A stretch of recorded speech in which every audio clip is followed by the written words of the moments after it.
If you're new to Ys and don't know where to start with Ys 1. The early games used something called the bump system. Falcom remade most of these and replaced that system with traditional hack-and-slash combat. But the remakes of Ys 1 and 2 preserve the original combat, which is why when fans recommend this series to new players, they frequently say, you can skip the first two games. I'm here to say don't skip them.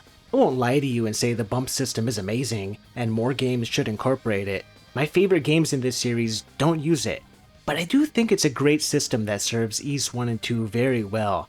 I'm covering Ys 1 for this video, but most of what I have to say applies to the second game.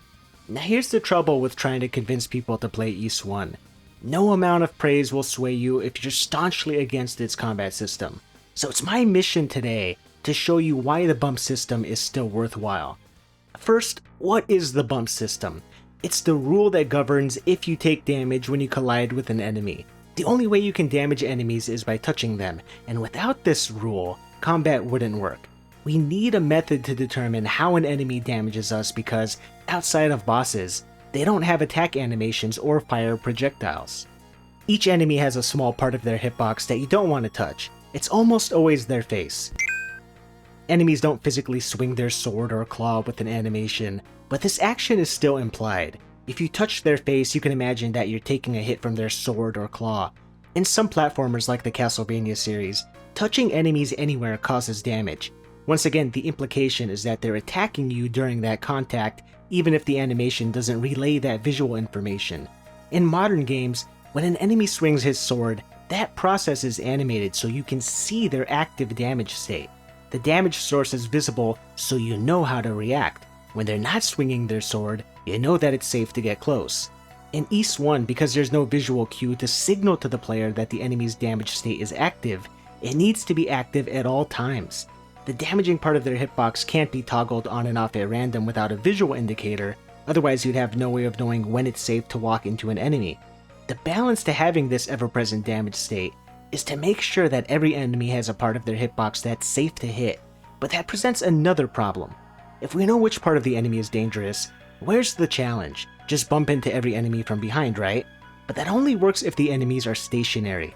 The challenge comes from positioning because enemies are constantly moving. They wander in erratic patterns, they chase you, and they rotate, so that damaging hitbox is always on the move.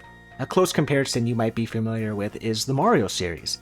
Touching an enemy from the side causes you to take damage, but if you come at them from above, you can hurt them. Now let's look at Ys.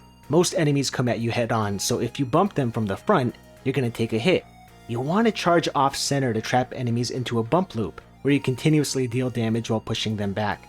You're not safe during this action because other enemies can still approach you, and this ties into how the environment affects combat. The outdoor spaces between dungeons is wide and open, giving you plenty of room to repeatedly bump enemies across the field. But you can't always employ that strategy inside the dungeons. There are 3 major dungeons in this game, and each one is designed like a maze. Lots of corridors and tiny rooms, and the second dungeon takes place in near total darkness, so combat encourages a different playstyle than fighting outside.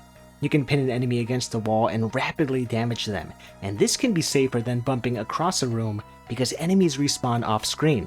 If you chase your way into a group of enemies, you don't have magic or a wide-reaching sword swing to function as crowd control. Your limitation means spacing is the most important part of combat, and this gives way to a lot of hit-and-run gameplay, as opposed to standing your ground and fighting like you see in so many other games. In games that have an attack button, success is dictated by that weapon-making contact, not the player himself. The longer your weapons reach when compared to the enemies, the less spacing matters because you're afforded a larger buffer zone between your hitbox and the enemy's reach. This is why spears and projectiles are such powerful tools. More and more games are using a form of movement magnetism to pull you towards the enemy during an attack animation, further eliminating that need for proper positioning. If your reach is longer than the enemy's, how can developers balance the game to create a challenge? Some solutions include giving enemies ranged attacks, making them faster than a player, making them resistant to hit stun, limiting your attack direction like in Castlevania. In the older Resident Evils, you couldn't fire or reload your weapon unless you stood still. You can go about designing enemies any number of ways to balance that reach advantage. Ys 1 doesn't need to account for reach because there's no attack button. You're still much faster than the enemies, which is why the dungeons are both claustrophobic and easy to get lost in. The environment needs to play a role in creating challenge because the enemies alone don't pose enough of a threat. Fighting outside proves this, you can just run past everything. Inside the dungeons, the narrowness of the corridors means if you find an enemy blocking the way, you won't have room to hit him off center. The dilemma is, do you push forward and take damage, or do you turn around to lure him out? The enemy himself doesn't create the challenge, it's where you're fighting him. You might be in a situation where the best course of action is to take the hit, and unlike a lot of modern action games, Ys expects you to get hit. Healing comes from idling. If you idle outside of dungeons, you naturally recover health. If you're in a dungeon, you can equip a ring to recover while idle. This sounds broken, but it's not. In fact, this is a pretty brilliant system. First, the consideration that this could break boss fights is addressed. You can't recover during them even with the ring equipped. Second, the world is still alive while you're idle, so you can't just heal in the middle of combat. You gotta break away and find a safe spot. Third, and the most important point, is that this method of healing works in favor of the game's pace. This game is 3 to 4 hours long, maybe 5 if you get really lost, so having to retreat from a dungeon or rest at a checkpoint would erase that forward momentum. You can buy and find potions, but you can only carry one at a time, and they're not usable during boss fights. Every system in this game is designed to accommodate its short runtime, and despite the power afforded by this healing system, I don't think anyone would call Ys 1 an easy game on its harder difficulties. The simplicity of Ys 1 makes it a focused game that doesn't waste your time with drawn-out side quests and frequent cutscenes. For an RPG, that's saying something, but Ys 1 ceases to be an RPG for the last third of its runtime. You stop leveling up, money has no use, you can't leave the final dungeon. It plays more like a classic action game than it does an RPG. RPGs are all about using stats and builds to leverage an advantage against enemies, but Ys 1 doesn't really let you do that. The devs know your exact level and equipment when you walk into the final dungeon, which lets them balance the enemies and boss fights to a specific level of challenge. Too many RPGs let you overlevel and overgear yourself to trivialize the final dungeon. Now without that challenge, those games end on a flat note. Ys 1 is not that game. The final dungeon is long, it's packed with bosses, and you can't cheat your way through it with stats and items. To beat a boss, you're forced to learn its pattern, which is why I said this becomes more of an action game and less of an RPG. Ys 1 functions best as a palate cleanser. It's a game I play when I'm fatigued by other action RPGs. I'm a big stickler when it comes to pace. I've said as much many times in the past and even made a video about it. So I don't think it should come as a surprise that I really like something as short and digestible as Ys 1. Let me show you just how fast this game plays by putting up a side-by-side comparison. The game on the right is Ys 8. Both of these games are set to normal difficulty, and both show dungeon footage. Look how I'm actively engaging with enemies in Ys 1 while maintaining the momentum of traversal. I'm not stopping to parry attacks or pull off special moves. There's no slow motion when I pull off a perfect dodge, not pressing a button to watch something awesome happen. Occasionally I need to stop to recover health, but it beats retreating to a checkpoint or messing around in menus to craft potions. Here's something I'll bet few people have considered, which is how swinging a sword can be a detriment to pacing. What happens when you whiff an attack? You typically have a recovery animation where you're unable to make another attack.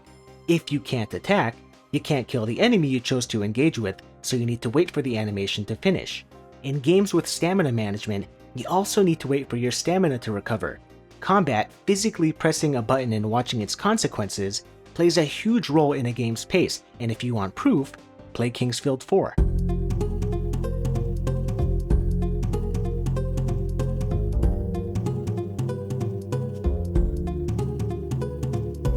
On the opposite end of that scale, we've got Ys 1. This game doesn't suffer from that recovery issue because there's no attack animation. Ys 8 plays pretty fast for its genre, but its pacing is interrupted by platforming, watching special attack animations, and traversing much larger rooms. That's just the gameplay.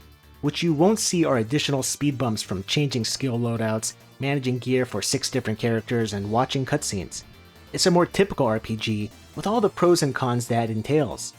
Take a look at the reception of Ys 8. It's far more glowing than the older entries.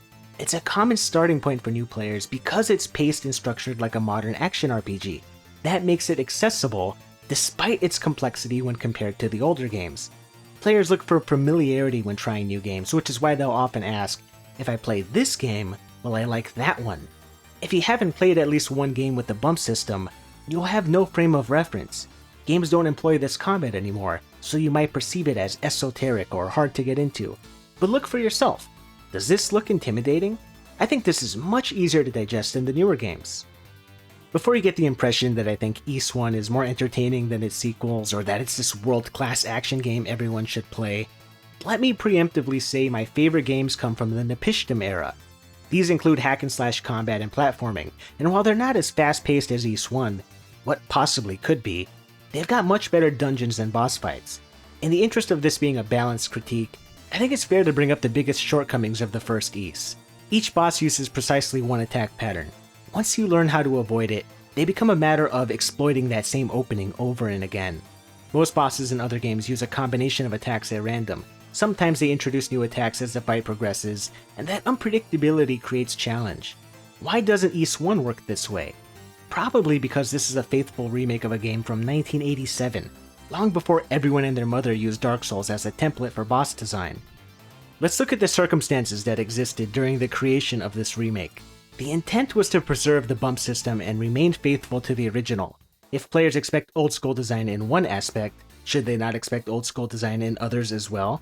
Are we to remain faithful in one regard and deviate substantially in another? If overhauling the bosses was a consideration, why not overhaul the combat system as well? Falcom did just that with Ys Origin, which is technically a prequel to Ys 1, but functions as a pseudo-reimagining. It takes place entirely within Darm Tower, which is the final dungeon of Ys 1, and it reimagines the same boss fights to fit within the context of a different combat system. So we have a more contemporary take in one game, and a faithful recreation in another. Now the PC port of Ys Chronicles is bugged, and would you believe me if I told you it's been bugged for about 13 years and will never be fixed? Even if you lock the refresh rate to 60Hz and enable VSync, the final boss turns into spiritual Larsa if your monitor runs at a higher refresh rate. At 144Hz, the projectiles fire so frequently that there's no way to avoid them. It turns into a death race, and a predominantly luck-driven one at that. I don't get my kicks out of spinning in circles for an hour, praying that the planets line up for my one shot at glory. I appreciate a well-designed challenge, but this is unintentional, not deliberately designed, and even without the bug, it's largely a luck-reliant fight. The penultimate boss is a better test of your mastery of the bump system. There's no randomness involved. You run in while avoiding the rotating projectiles, and you run back out. As the fight progresses, the projectiles disappear, but the remaining ones spin faster. The fight actually evolves over time, unlike the other bosses, but it still holds fast to that same formula of using just one attack pattern. It's a test of your movement in a more interesting pattern too. The other fights devolve into simplistic movement. For the worm boss, spin in a circle. For the vampire, kite him around the room. For the mantis, strafe left and right. This fight has two targets, and the projectiles rotate in different directions around each one, so there's more complex movement asked of the player. If every boss in this game measured up to this one, I'd be singing a different tune, and Ys 1 might be one of my favorite entries in this series. Even though the bosses are disappointing, it's not a sour enough spot to spoil the rest of the game. I'm not on the journey for perfection. That's an endless pursuit that bears no fruit. I don't play Ys 1 expecting thrilling boss fights. That's what the sequels are for. Thankfully, games are not an either-or thing. We can play every Ys, you don't need to pick just one and stick with it. And I appreciate how there are different eras of this series, because depending on my mood, I might prefer something more drawn out like Ys 8 or 9, or something snappy like Ys 1 and 2. There's a reason to play every one of these games. I don't think people should treat the older ones as relics, as something you play once you're an established fan to see where the series came from, because that's a very reductive interpretation of the worth of these games. It's like when people ask where they should start with the Final Fantasy series. I think the first game is a fine suggestion.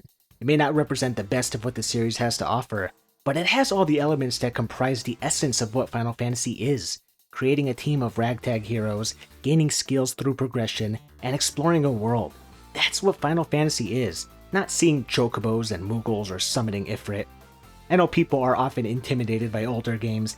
That can be for any number of reasons. Can't even count the times I've seen people ask, does this game hold up? But I think there's an easy answer to that question. Play it for yourself. If you're asking that question, clearly you harbor some degree of interest. These old games are either easily emulated or they're dirt cheap. Ys Chronicles frequently goes on sale for $5. Even if you wind up hating the games and can't stomach more than 10 minutes, it's $5. Free if you get it on Steam and decide to return it within the 2-hour refund window. And with how undemanding the system requirements are, anyone that's even remotely interested in this game can just play it. That's my hope anyway. This isn't like climbing a mountain. You don't need to ask someone if you can handle the physical challenges that come with scaling this nigh insurmountable wall of earth. This is a video game. There's no physical risk here. I think it pays to be brave and try something different, especially when you consider nobody's making games with a bump system anymore. Maybe some obscure indie dev is, but instead of sipping from the stream, we can go directly to the source. I think it's remarkable that we can still buy Ys 1 and 2 on modern storefronts. Not just that, but you can even choose from 3 different soundtracks. It should be mandatory for every remaster and remake to include music from the prior releases, especially when that music comes from Falcom.